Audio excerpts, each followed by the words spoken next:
Die Europäische Zentralbank schottet sich ab gegen unseren legitimen Protest.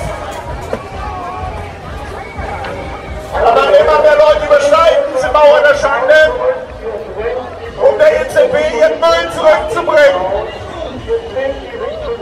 Geht etwas zurück, jetzt rennen Sie an den Baum und kolonisieren. Hört auf, damit geht etwas zurück, damit es niemand kolonisiert.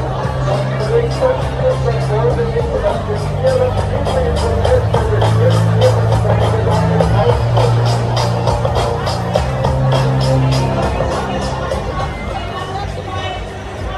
Von hier sehen wir auch, es gibt kein Gedränge, es wird niemand verletzt, die Situation ist ruhig, immer mehr Menschen übertreten diese Mauer der Schande, immer mehr Leute gehen direkt zur EZB, um ihr dort den Müll zurückzubringen.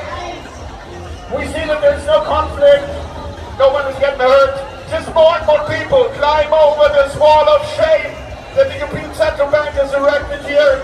More and more people enter this area to bring the garbage back to the European Central Bank.